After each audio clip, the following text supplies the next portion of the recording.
The worst mistake a man can make is realizing too late that the woman he pushed away was the only person who ever truly cared about him. Rain hammered against the glass walls of Whitmore Global like handfuls of thrown gravel, the gray Manhattan skyline flickering beneath flashes of distant lightning as Claire Bennett stepped out of the executive elevator for the last time. Every head turned toward her. Conversations died mid-sentence. The soft clicking of keyboards faded into silence. Claire kept walking anyway, her heels trembling slightly against the marble floor, fingers clenched tightly around the thin leather strap of her bag as if letting go might cause her entire body to fall apart. 38 floors above Fifth Avenue, nobody cried inside Whitmore Global. Especially not her. Not Adrian Whitmore's executive assistant.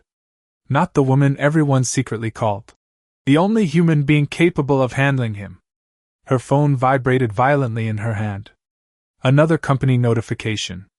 Another knife twisting deeper. Executive employee terminated following internal confidentiality breach. Claire stared at the glowing screen for half a second before locking it again. She could feel the eyes on her now. Pity from some. Satisfaction from others. Fear from the rest. The office lights reflected against the polished black floor beneath her feet, cold and sharp like surgical steel. Then she heard his voice behind her. Claire. Low. Controlled. Emotionless. Adrian Whitmore stood near the conference room doors in a charcoal suit worth more than most people's rent. Tall. Calm. Untouchable. At 38, he had built one of the most powerful logistics empires in America, and somehow he always looked exactly the same no matter what room he walked into, composed, unreadable, terrifyingly self-contained. The board members behind him avoided eye contact. Nobody interrupted Adrian Whitmore. Nobody questioned him. Claire slowly turned around. For one dangerous second, her expression almost cracked. Almost. You really believe I did it? She asked quietly. Adrian's jaw tightened just slightly, the only sign he had heard the hurt underneath her voice. The documents were sent from your credentials. Claire let out a breath that sounded more exhausted than angry. After 4 years, that's all it took? Thunder rolled outside the windows. Adrian looked at her the way he looked at quarterly reports, market projections, legal contracts. Measured. Precise. Safe from emotion. I'm doing what's necessary for the company. That hurt more than the firing itself. Claire nodded slowly, swallowing hard as she reached into her blazer pocket and removed her employee badge. Adrian's eyes flickered downward instinctively. The badge was worn slightly near the edges from years clipped against her jacket every single day. She walked toward him, placed it carefully into his hand, and for the first time since she met him, Adrian noticed her fingers shaking. One day, Claire whispered softly, you're going to regret never asking me for the truth. The words landed harder than they should have. Adrian felt them somewhere deep beneath layers he had spent years building around himself, but before he could answer, Claire stepped past him. The scent of her perfume lingered faintly in the cold air. Vanilla and cedarwood. Familiar. Human. Gone. The elevator doors slid shut behind her with a muted metallic sound that echoed through the silent office. Adrian stood completely still. Across the room, nobody moved. Nobody breathed. Then, finally, one of the board members cleared his throat awkwardly. Mr. Whitmore, the investors from Chicago are waiting downstairs. Adrian looked at the employee badge still resting in his palm. Claire Bennett. Executive Operations Coordinator. 4 years. For reasons he couldn't explain, the office suddenly felt colder than usual. Empty in a way that made no sense. He closed his hand around the badge anyway and slipped it into his pocket like it meant nothing at all. The next morning, Whitmore Global felt strangely disorganized for the first time in years. Adrian noticed it before he even reached his office. The lobby pianist was missing from the morning schedule because nobody had confirmed the monthly payment. The investor briefing packets had been printed with the wrong revisions. Someone had scheduled 2 executive meetings at the exact same time. Small mistakes. Ordinary mistakes. Except nothing inside Whitmore Global had ever been ordinary under Claire Bennett. Adrian walked through the 42nd floor with his usual calm expression, while employees straightened instantly at the sight of him, but the irritation building inside his chest felt unfamiliar. "Where are the Zurich acquisition notes?" he asked sharply as he entered the conference room. 3 department heads exchanged nervous looks. "We thought Claire uploaded the final file before she left," one of them admitted carefully. Left. The word lingered unpleasantly in the air. Adrian tossed the folder onto the glass table harder than intended. "You thought?" Silence swallowed the room immediately. Outside the floor-to-ceiling windows, Manhattan moved beneath a cloudy April sky, yellow taxis flowing through the streets like streams of gold. Usually the view centered him. Today it only made the room feel colder. "Reschedule the call," Adrian said flatly before walking out again. The moment the conference room doors closed behind him, he loosened his tie slightly. It annoyed him that he even noticed the absence. Claire used to stand outside those meetings with a tablet pressed against her chest, already knowing which executive would arrive late, which investor needed calming down, which contracts needed his signature before lunch.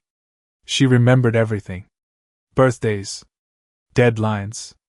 The exact amount of sugar in his coffee. Adrian stepped into his private office and froze for half a second. His coffee was already waiting on the desk. He picked up the cup instinctively, took one sip, then immediately frowned. Too sweet. Someone else made it. He set the cup down slowly. The silence inside the office stretched wider than usual. His gaze drifted toward the empty chair outside the glass wall where Claire normally sat every morning by 7:30 sharp, typing with impossible speed while soft jazz played quietly from her computer speakers. Empty now. Clean. Wrong. Adrian turned away immediately and opened his laptop, forcing himself back into work. Numbers. Logistics. Revenue forecasts. Safe things. Controllable things. But around noon, his new assistant entered nervously holding a thick binder against her chest. "Sir, I found these in Miss Bennett's cabinet." Adrian barely looked up. "Leave them." She hesitated. "There is also this." Adrian finally raised his eyes. The young assistant placed a dark blue notebook carefully on his desk before quickly leaving the office. The notebook looked ordinary at first glance. Worn edges. Faded leather cover. Claire's handwriting visible on several sticky notes, sticking out from the pages. Adrian stared at it longer than he should have before finally opening it. Meeting schedules. Emergency backup contacts. Vendor notes. Half the company seemed to exist inside Claire's handwriting. Then his eyes stopped on one sentence scribbled quickly near the bottom of a page. "People do not leave toxic jobs. They leave cold people." Adrian's jaw tightened immediately. He turned the page. Another note in smaller handwriting. "Remember, Adrian skips lunch when stressed. Pretend investor meeting change time, or he will not eat again." He stared at the words silently. Another page. "Send flowers to Mr. Holloway's wife after surgery." Another. "Fix conference room projector before Adrian notices." Another. "Do not let him overwork himself before Chicago presentation." Adrian slowly leaned back in his chair. For the first time in years, the office around him no longer felt efficient. It felt exposed. Hollow. Human in all the worst ways. Outside his windows, rain began falling over Manhattan again, soft drops sliding down the glass in silver streaks. Adrian looked toward Claire's empty desk once more without meaning to. Then his eyes drifted down to the employee badge still resting inside the top drawer of his desk. He had told himself firing her was necessary. Rational. Temporary damage for the survival of the company. But deep down, somewhere beneath years of control and discipline, a quiet thought finally began to surface. What if losing Claire Bennett was the first truly stupid decision of his life? 3 weeks passed, and Adrian Whitmore still found himself looking toward Claire Bennett's empty desk every morning without realizing it. The habit irritated him more than the silence itself. He hated routines he could not control, emotions he could not quantify, thoughts that slipped through the cracks of logic like smoke. Yet somehow Claire remained everywhere inside Whitmore Global even after she was gone. In the way meetings started late because nobody remembered the details she once handled effortlessly. In the way executives avoided speaking honestly during presentations because Claire had always been the only person brave enough to interrupt Adrian when he was wrong. Even the office felt different. Colder. Sharper. Less alive. Late Thursday evening, Adrian stood alone inside his office while the city outside glowed beneath thousands of blurred lights. Rain tapped softly against the windows again, turning Manhattan into streaks of silver and gold. It was nearly 9:30. Most of the building had emptied hours ago. His tie hung loose around his neck, and an untouched dinner sat cold near the corner of his desk. He had not noticed until his stomach burned faintly. Claire would have noticed. The thought came instantly, unwelcome and automatic. Adrian exhaled sharply and forced his attention back toward his laptop screen, but another notification appeared instead. Storage capacity warning. He frowned slightly and clicked the message. One of Claire's archived employee folders had failed to transfer completely before her termination. Several unsorted draft files remained under temporary cloud storage. Adrian almost closed the window immediately. Then his eyes caught a file name. Do not send. Something tightened in his chest unexpectedly. Against his better judgment, he opened it. A blank email draft appeared on the screen. Recipient line empty. No timestamp. No subject. Just Claire's words sitting quietly beneath the pale office light. I know you do not trust people, Adrian. Honestly, I do not think you even know how anymore. Adrian stared at the sentence motionlessly. Outside, thunder rolled low across the skyline. He kept reading.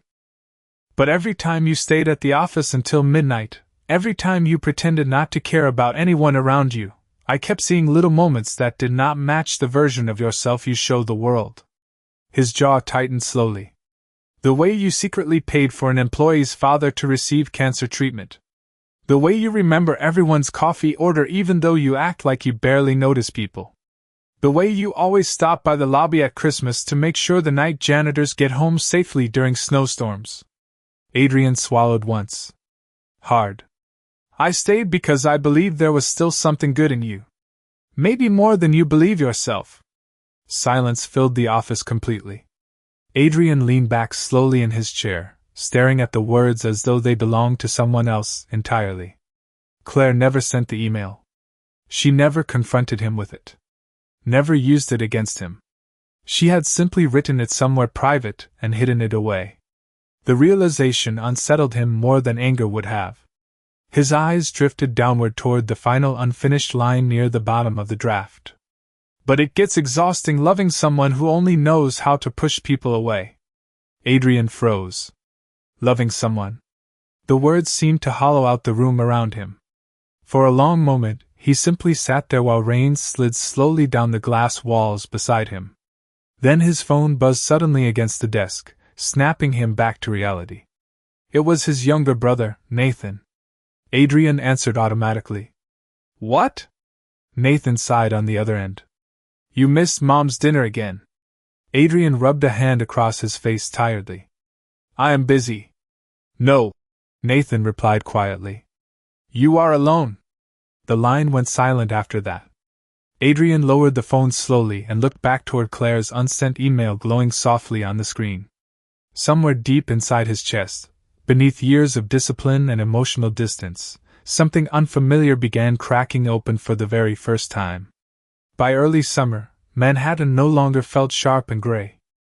The city softened beneath warm June light, rooftop bars filled with quiet laughter after sunset, and music drifted through the streets long after office towers emptied for the night. Adrian Whitmore barely noticed any of it. He worked later than ever now. Not because Whitmore Global needed him to, but because going home meant silence. And silence had started sounding too much like Claire Bennett's absence. 3 months had passed since she walked out of the company. 3 months since he last heard her voice outside old voicemail recordings and fading memories buried inside empty conference rooms. Yet somehow she remained everywhere. In the notebook inside his desk drawer. In the habit of checking the clock at 1:30 because she used to force him to eat lunch. In the way he still glanced toward the elevator every morning around 7:30 without thinking. Adrian hated himself for it. One Friday evening, Nathan dragged him to a charity networking event in Soho after nearly a week of unanswered calls. "You look terrible," Nathan muttered as they entered the rooftop lounge overlooking downtown Manhattan. "That is usually your department," Adrian replied dryly. Nathan rolled his eyes. "Try pretending to be human for 1 hour."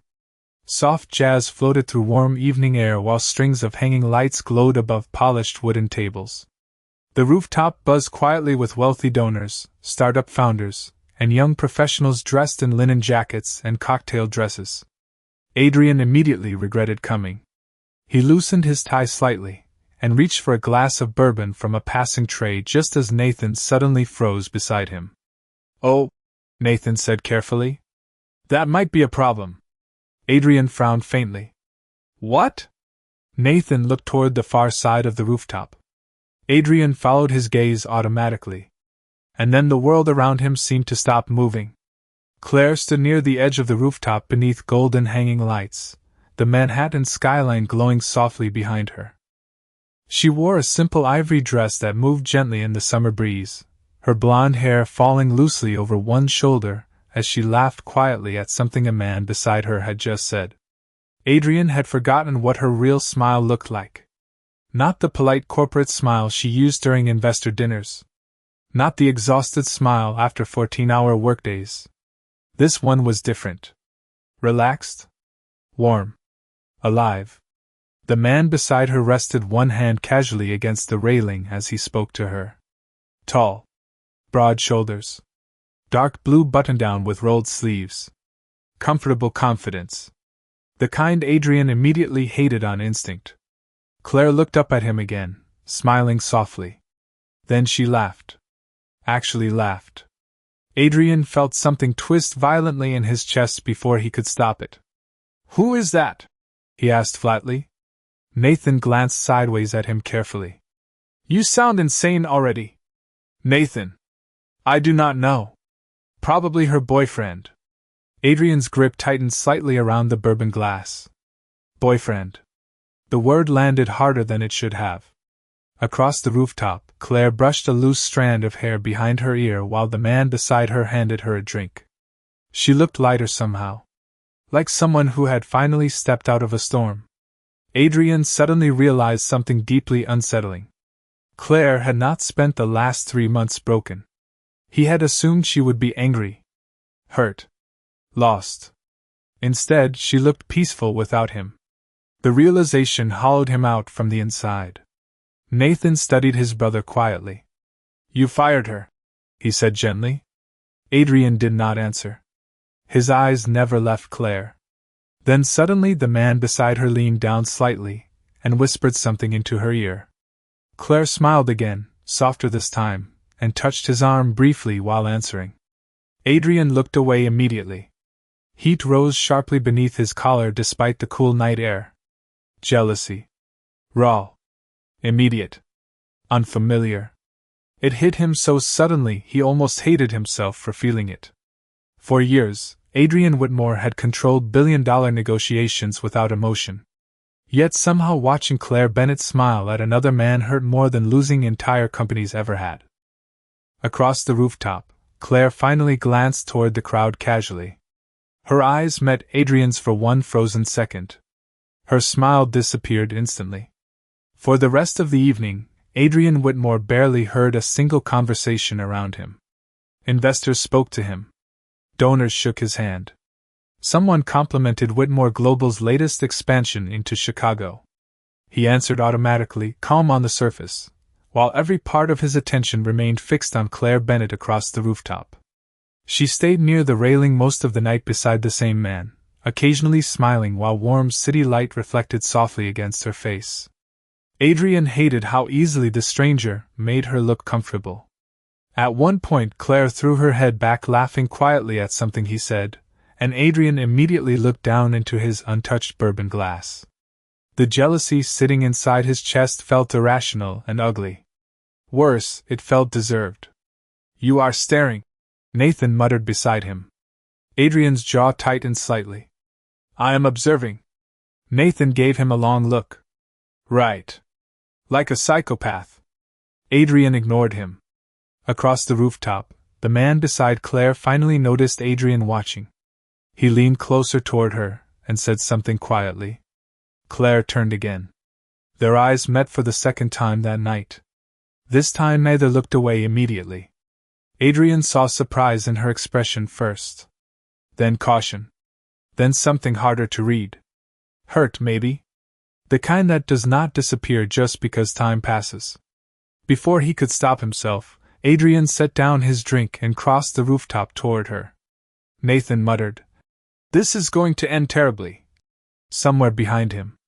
Claire straightened slightly the moment Adrian approached. The man beside her remained calm but subtly protective, shifting half a step closer toward her without making it obvious. Adrian noticed anyway. Of course he did. Claire, Adrian said quietly. Her name felt strange in his voice now. Softer than before. Claire nodded politely. Mr. Whitmore. The distance inside those two words hit him harder than anger would have.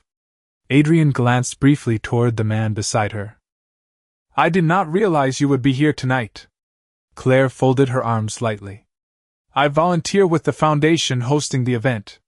Volunteer. Somehow that sounded exactly like her. Adrian looked back toward the man beside her. And you are? Daniel Mercer. The man answered calmly, extending a hand. I am a trauma surgeon at St. Vincent's. Adrian shook it once. Firm grip. Steady eye contact. Confident without arrogance. Adrian disliked him instantly. Daniel looked toward Claire with quiet familiarity. I am grabbing us another drink. You want the same thing? Claire nodded softly. Thank you. Adrian watched Daniel walk away through the crowd before finally speaking again. You look well. Claire let out the faintest humorless laugh. That sounds almost surprising coming from you. Adrian swallowed once. Claire, do not. Her voice remained calm, but he noticed her fingers tightening slightly against her elbow. Please do not stand here pretending you suddenly care what happens to me. The words landed cleanly. Precisely. Adrian deserved every one of them. Warm summer wind moved gently across the rooftop between them, while distant sirens echoed somewhere below in the streets of Manhattan. For a moment neither spoke. Then Adrian asked quietly, Are you happy? Claire looked genuinely caught off guard by the question. Her eyes searched his face briefly as if trying to understand why he would ask it at all. I am healing, she answered finally. Somehow that hurt even more. Adrian lowered his eyes briefly. Claire, about what happened, you made your decision. She interrupted softly. And I survived it. Adrian looked back at her immediately. Claire's expression softened for only half a second before she looked away toward the skyline. Do you know what the worst part was? She asked quietly. It was not losing the job. It was realizing how easy it was for you to believe the worst about me. Adrian opened his mouth to answer, but no words came. Because she was right. Completely right. Daniel returned then, handing Claire a fresh sparkling water before looking carefully between them. Everything okay? Claire nodded immediately. Yes. We were just finishing. Finishing. The word felt final in a way Adrian was not prepared for. Claire offered him one last polite nod. Good night, Mr. Whitmore. Then she turned and walked away beside Daniel into the glowing rooftop crowd while Adrian stood completely still beneath the hanging lights, watching the woman he could not stop thinking about disappear further out of reach with every passing second. After the charity event, Adrian Whitmore stopped sleeping properly. He still arrived at the office before sunrise. Still wore tailored charcoal suits. Still walked through Whitmore Global with the same cold composure employees feared. But behind closed doors, something inside him had started unraveling. Every night he found himself replaying the rooftop conversation in painful detail. Claire's calm voice. The distance in her eyes. The way she said, I survived it. As though surviving him had become one of the hardest things she had ever done. By mid-July, the summer heat settled heavily over Manhattan, turning sidewalks silver beneath the afternoon sun. Adrian barely noticed. He buried himself in work harder than ever, yet somehow the company continued feeling unstable beneath him. Small issues kept surfacing inside internal audits. Financial inconsistencies. Missing approval chains. Vendor leaks connected to confidential expansion contracts. At first, Adrian assumed it was normal corporate disorder after restructuring departments. Then one Tuesday evening, his head of cybersecurity knocked quietly on his office door holding a sealed report folder. "Sir," he said carefully, "you should probably see this personally." Adrian looked up from his laptop slowly. "What is it?" The man hesitated. "We finished tracing the Zurich leak." Silence settled immediately across the office.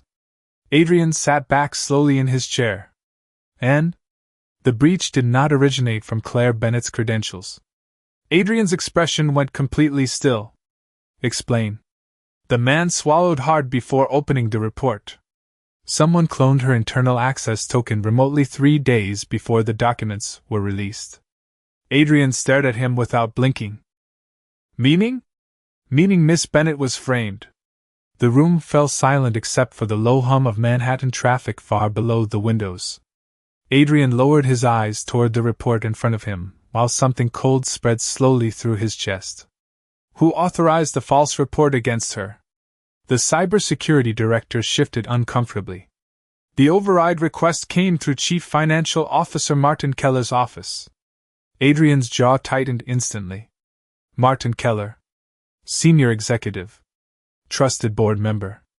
The same man who had pushed aggressively for Claire's immediate termination during the investigation. Adrian suddenly remembered Claire standing in the hallway months earlier saying quietly, "One day you are going to regret never asking me for the truth." God. He closed the folder slowly. For the first time in years, Adrian felt genuinely ashamed of himself. Not embarrassed. Not frustrated. Ashamed. He had not even given her a chance to defend herself. Because somewhere deep down, trusting people had always terrified him more than losing them. "Leave the report," Adrian said quietly. The director nodded once and disappeared from the office immediately.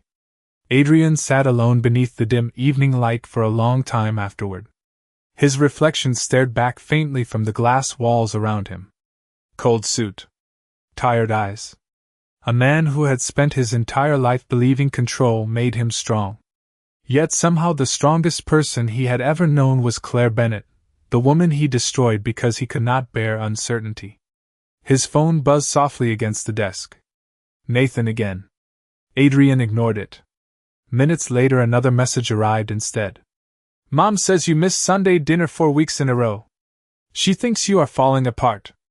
Adrian stared at the text silently before locking the screen again. Falling apart. Maybe he was. Around 11:30 that night, Adrian finally left the office and drove through downtown Manhattan beneath glowing streetlights and humid summer air. Without thinking, he found himself parking outside St. Vincent's Medical Center. He sat inside the black town car for several minutes, watching doctors and nurses move through the emergency entrance beneath fluorescent lights. Then he saw Claire. She stepped out of the hospital doors carrying 2 iced coffees while Daniel Mercer walked beside her still wearing dark blue scrubs beneath an open jacket. Claire looked exhausted but peaceful at the same time. Real. Daniel smiled at something she said before gently taking one of the drinks from her hands. The gesture was simple. Thoughtless. Intimate in the quietest way possible. Adrian felt his chest tighten painfully. He realized then what hurt most was not jealousy. It was the unbearable understanding that someone else was becoming the safe place Claire once tried to make him. The following Monday, Whitmore Global exploded into chaos before noon. Rumors spread through every floor after Martin Keller was abruptly escorted out of the executive board meeting under internal investigation. Nobody understood what happened except the senior legal department and Adrian Whitmore himself. Employees whispered near elevators. Finance managers avoided eye contact. Human resources locked down internal communication channels while corporate attorneys moved through the building carrying sealed folders. Adrian stood at the head of the conference room table like a man carved from stone, while Martin Keller argued desperately across from him. "You are making a catastrophic mistake," Martin snapped, sweat visible near his collar despite the cold air conditioning. Adrian slid the cybersecurity report across the glass table without emotion. "The catastrophic mistake," he said quietly, "was believing you." Martin's face drained of color as legal counsel opened additional financial records beside him. Unauthorized offshore transfers. Corporate manipulation. Fabricated internal access reports. Enough evidence to destroy decades of reputation in a single morning. Adrian should have felt victorious. Instead, all he could think about was Claire Bennett walking out of the building months earlier carrying the weight of humiliation he should have protected her from. By early evening, Martin Keller officially resigned from Whitmore Global. Adrian barely reacted. The board expected satisfaction from him. Ruthlessness. Efficiency. Instead, he dismissed the entire meeting early and returned alone to his office. Rain rolled softly across Manhattan again outside the windows while the city glowed silver beneath storm clouds. Adrian loosened his tie slowly and opened the top drawer of his desk. Claire's employee badge still rested there exactly where he left it. His thumb brushed lightly across the worn edges. For years she stood beside him, while he trusted everyone except her. His chest tightened painfully. Before he could overthink it, Adrian grabbed his coat and left the building. 40 minutes later, he stood outside a quiet cafe on the Upper West Side watching Claire through the front window. Warm amber lights spilled softly across the sidewalk while late summer rain misted the streets outside. Claire sat alone near the back corner booth beside rain-speckled glass, typing something into her laptop with tired concentration. Adrian noticed immediately how much simpler her life looked now. No designer office. No corporate pressure. No constant emergencies. Just Claire in a cream sweater, loose hair falling around her shoulders, and a half-finished cup of tea beside her laptop. Human. Peaceful. Adrian stepped inside before he lost the nerve. The small bell above the cafe door chimed softly. Claire looked up instantly. Surprise crossed her face first. Then caution returned immediately. Adrian walked slowly toward her table. "Can we talk?" he asked quietly. Claire closed her laptop carefully but did not invite him to sit. "You already made your statements very clear months ago." Adrian swallowed once. "You were innocent." Silence. Rain tapped softly against the windows beside them. Claire stared at him for several long seconds without speaking. Then finally she asked quietly, "And now you believe me?" The shame in his chest deepened instantly. "Martin Keller manipulated the investigation," Adrian admitted. "I found the evidence." Claire looked down briefly at her tea before letting out a small breath that sounded almost sad instead of angry. "I wondered how long it would take." Adrian frowned faintly. "You knew?" "Not everything," she answered softly. "But I knew Martin hated me after I blocked several unauthorized vendor approvals last year." Adrian stared at her. "Why did you never tell me?" Claire laughed quietly then, but there was no humor in it. "Would you have listened?" The question hit with brutal honesty because they both already knew the answer. "Probably not." Adrian pulled out the chair across from her slowly. "Claire, I came here to apologize." "No," she interrupted gently. "You came here because now you feel guilty." Adrian went still. Claire's eyes finally lifted to his fully, and for the first time since the rooftop event, he saw the exhaustion hidden beneath her calm composure. "Do you know what hurt the most?" she asked quietly. "It was not losing the job. It was realizing I spent 4 years believing in someone who never really believed in me back." Adrian felt the words settle deep into his chest like permanent damage. Claire looked away toward the rain outside before speaking again, softer this time. "I trusted you more than I trusted myself." Adrian could not breathe for a second after hearing it. Because somewhere along the way, without ever admitting it out loud, he had trusted her too. He had just realized it too late. After the conversation at the cafe, Claire Bennett disappeared from Adrian Whitmore's life again.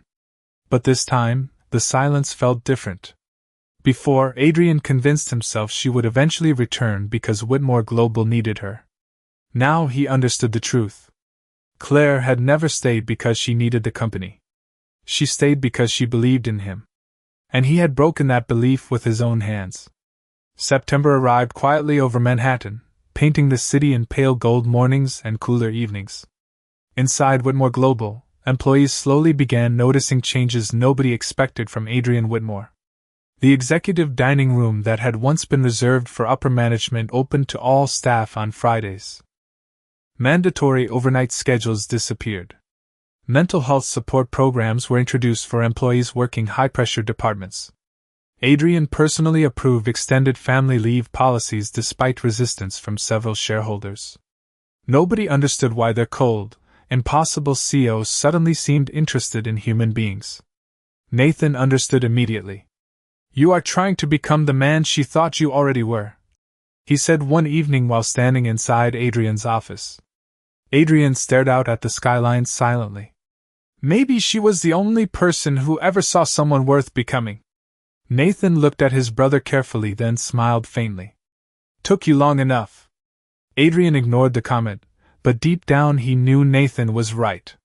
For the first time in years, Adrian stopped building a company around fear and perfection. He started building one around people. Not because he thought it would bring Claire back, but because losing her finally forced him to understand what leadership actually meant. Late one Thursday afternoon, Adrian walked through the Lower East Side of Manhattan toward an old brick community center tucked between a bookstore and a small cafe. The building looked worn but alive, colorful paper lanterns hanging inside the front windows while soft piano music drifted faintly onto the sidewalk. Claire volunteered there every Thursday night teaching career workshops for women rebuilding their lives after layoffs and financial hardship. Adrian knew because he quietly funded the center's expansion 2 months earlier through an anonymous donation. He never told Claire. He never intended to. Through the front window, he saw her standing near a whiteboard speaking to a small group gathered around folding tables. She looked different now. Stronger somehow. Less afraid of taking up space in the world. Warm light wrapped softly around her while she smiled encouragingly at a nervous young woman holding a resume. Adrian stood frozen outside the window longer than he should have. Claire was helping strangers rebuild confidence while he was still trying to figure out how to rebuild himself. Then suddenly the center director stepped outside carrying a donation inventory clipboard. "Can I help you?" she asked politely. Adrian straightened slightly. "I was just passing by." The woman studied him for a second before recognition crossed her face. "Wait. You are Adrian Whitmore." Adrian nodded once, already preparing to leave. Instead, the woman smiled warmly. "You are the anonymous donor." Adrian frowned slightly. "Excuse me?" "The renovation fund," she explained softly. "Claire cried when she found out the center could stay open another 5 years." Adrian looked instinctively through the window toward Claire again. She laughed softly at something one of the women said while helping adjust the woman's resume formatting on an old laptop. Adrian's chest tightened painfully. "She never knew it was me," he said quietly. "No," the director replied gently. "But honestly, I think she needed to believe kindness still existed without conditions attached to it." Adrian lowered his eyes for a moment. Because she was right. For most of his life, Adrian used money to control outcomes, solve problems, secure loyalty. But Claire never wanted any of those things from him. She only wanted honesty, trust, care. Things he had spent years forgetting how to give. Before leaving, Adrian looked through the window one last time. Claire suddenly glanced toward the street as if sensing someone there. Their eyes met briefly through the glass. Adrian expected her expression to close off the way it always had recently. Instead, for the first time in months, Claire offered him a small smile. Not forgiveness. Not love. Just something quieter. Hope. Winter arrived quietly in New York City, wrapping Manhattan in silver mornings and soft evening snow that melted beneath yellow streetlights. Nearly a year had passed since Claire Bennett walked out of Whitmore Global carrying a cardboard box and a broken heart. A year since Adrian Whitmore stood frozen in that glass hallway believing control mattered more than trust. Now, on the top floor of Whitmore Global's headquarters, the atmosphere felt entirely different. Employees laughed openly in break rooms. Junior assistants spoke during meetings without fear. The company no longer moved like a machine built on pressure and silence. It moved like people. And every person inside the building knew exactly why.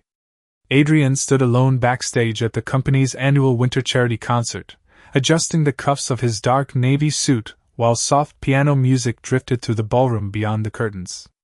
Hundreds of guests filled the grand hall below, their voices blending softly beneath crystal chandeliers and warm golden light. The event raised scholarship funds for workers displaced by corporate restructuring programs across New York. A year ago, Adrian would have delegated something like this to public relations and left after 10 minutes. Tonight he personally organized every detail. Because this event was not really about the company. It was about gratitude. Nathan stepped beside him holding 2 glasses of sparkling water. "You look nervous," he said with a grin. Adrian took 1 glass without looking away from the stage curtains. "I do not get nervous." Nathan laughed quietly. "Right. And I am 6 feet tall." Adrian ignored him, but his pulse betrayed him anyway. Somewhere inside the ballroom, Claire Bennett sat among the guests tonight. Not as an employee. Not as someone beneath him. Simply Claire. A few weeks earlier, she surprised him by accepting the invitation herself. No cold distance. No anger. Just a quiet message that read, "I think I am finally ready to see who you became after everything." Those words stayed with him ever since. The ballroom lights dimmed slightly as the host announced Adrian Whitmore to the stage. Applause echoed warmly through the room while Adrian stepped beneath the lights, composed as always on the outside. But the moment his eyes found Claire seated near the center of the ballroom beside several women from the community center, his carefully controlled expression softened almost instantly. She looked beautiful in deep emerald green, her blonde hair resting gently against her shoulders while candlelight flickered across her face. But it was not beauty that struck him anymore. It was peace. Claire no longer looked like someone waiting to be chosen. She looked like someone who had already chosen herself. Adrian stepped toward the microphone slowly. The room fell quiet. "A year ago," he began calmly, "Whitmore Global lost one of the best people this company ever had." Claire's eyes widened slightly. Around the ballroom, executives exchanged surprised glances. Adrian continued anyway. "At the time, I thought leadership meant protecting power. Protecting image. Protecting control." He paused briefly. "I was wrong." Silence wrapped softly around the room. "Someone once told me people do not leave toxic jobs. They leave cold people." Several employees lowered their eyes knowingly. Adrian looked directly at Claire now.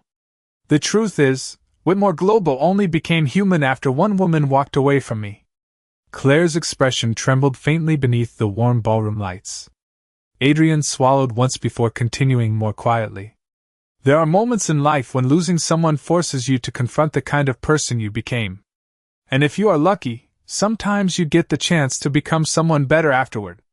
The applause started slowly at first, then spread through the ballroom in warm waves. But Adrian barely heard it. Because Claire was looking at him differently now.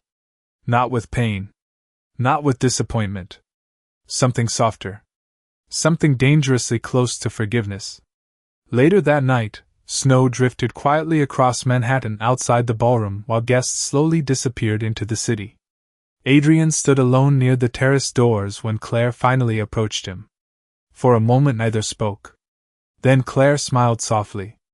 "So," she said gently, "are you finally ready to tell me the truth this time?" Adrian looked at her for several long seconds before answering honestly for the first time in his life.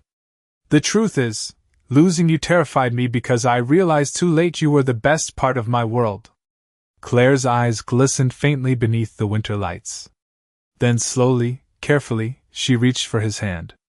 And for the first time in a very long time, Adrian Whitmore stopped feeling alone.